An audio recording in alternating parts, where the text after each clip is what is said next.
AM 560. The Answer.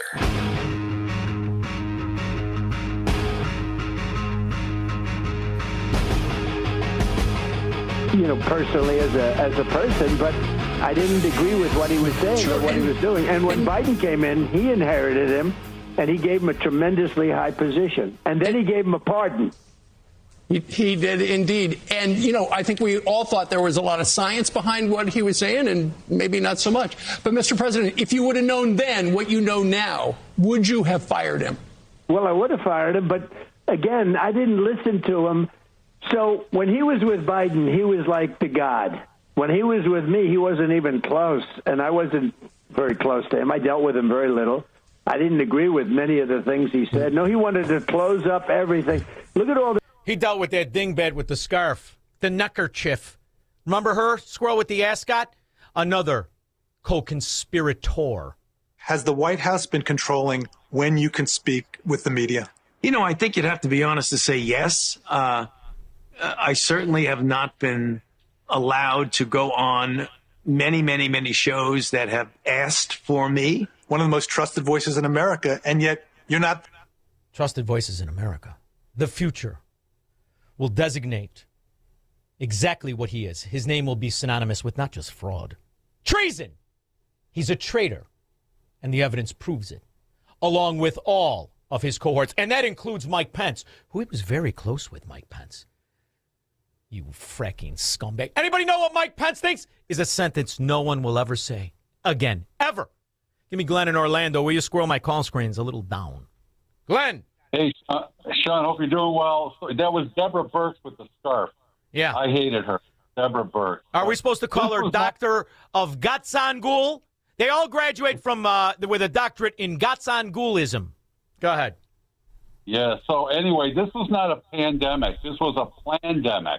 They planned this to make our lives miserable and to steal money. This was I think all planned. I called it that when I used to fill in, didn't I? Pretty sure I did. And it was obvious from the get-go. You had to bring us to heel. After all, we're Americans. You think we were going to take that election theft lightly? You had to make everybody nervous that they were going to be deplatformed. You remember that? And how about when the kids had to go to college? You shook down these little kids? You shook down these kids to put that poison in their arm. It's poison, and we all knew it. And the death and the mayhem and the suicides, they knew it. Go ahead. They kept the strip clubs and the liquor store open. So I'm surprised they kept the strip clubs because if you know many Democrats, very few of them are actually heterosexual. Kind of like Barack Obama and the hot tub futurists. All freakazoids. All side saddle queers. Thank you for the call, Glenn. Give me my man Corey, will you, squirrel? Corey, you handsome son of a gun. What are you doing? Hey, thanks for taking the call, Sean. The problem I had was the coordination. Most of these Democrats started coordinating right out the gate. And the only one that shook it off first was your guy, DeSantis. He shook it off first. That's why I wanted him to run for president. He shook off that stupor first and started fighting. But they used that pandemic to steal an election.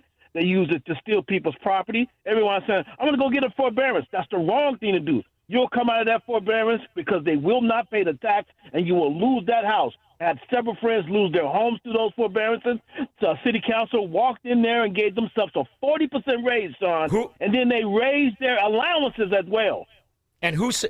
I'll never forget this. Hochberg was way in front of that. You remember that? You remember Hochberg on the don't watch the forbearance, warning people. And you know it reminded me of the first collapse, right? The so-called collapse when Barack Obama first took advantage of the morons in America. Only 9% were even delinquent on their mortgage after they called it a collapse. And look at how they took advantage of that. That's when you have to start to understand. These are created emergencies meant to do exactly what you just articulated, to steal our property, steal our time, and bring us to heel. That's all this was. And, you know, the nice thing, Corey, is our great-grandkids that we'll never meet, they're going to diagnose this. All the evidence has been there. We've been using it. We've laid it out all the years. This is a shock to nobody who can think. Nobody who understood what was happening.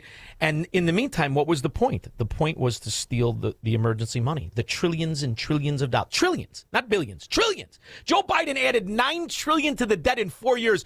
It took us 236 years. It's an unbelievable amount. And where did it go? It didn't come to Florida. We didn't get that. Didn't go to Tennessee. It didn't go to any of the 11 states that are now booming. It went to all the ghetto states that are losing business and taking people's property. Corey, we were way ahead of the game as we always were. The only thing is you should have listened to me. 5 years ago, I said, sell, Mortimer, sell. And you come down here by me. You the smile on a Florida license, baby. I haven't smiled that much since prom. Thank you very much. I appreciate it, Corey. All right, Squirrel, who else we got on the line there, handsome? Rick Des Plaines. Sean, I'll see you at the fest. And I got one thing to say. It was never about the virus. It was always about control. Absolutely. I mean, I don't know how anyone can come to another conclusion. And how about the people? Can you imagine, Rick? Now, I got to tell you, I was very, very close to my mother. Can you imagine a couple of doctors telling me I can't go sit with her as she dies in the hospital? Let me tell you something. You don't have enough coppers in Cook County. You don't have enough cops in Cook County. But go ahead. All right, so here's the deal. Real short. I'll keep it as quick as I can. I work with a lady who lost her job. She worked at a hospital because she refused to get the vaccine. And I also worked with a gal. She's no longer there, but she bought a brand new Jeep on a fraudulent PPP. She didn't own a business. She was 22. You got off light, kid. They just brought some pig, whore, half-ass step-and-fudge Democrat asset back from Jamaica and Florida. She stole $32 million. She can't spell it, and Ben Crump can't read it. This is the beauty. All the Democrats made a fracking fortune. All their suck-on foot soldiers. How about no one has addressed how many people in the Dirksen building or in the Cook County building? Remember, they all worked for the government. Weren't they sheriff's police or some shit? And they all stole the money. They all stole the money. Rats. 312-642-5600. Broadcasting from the petri dish of corruption known as the state of Illinois. In the upper Midwest, the nation, and around the world. This is the Sean Thompson Show on AM 560. The Answer.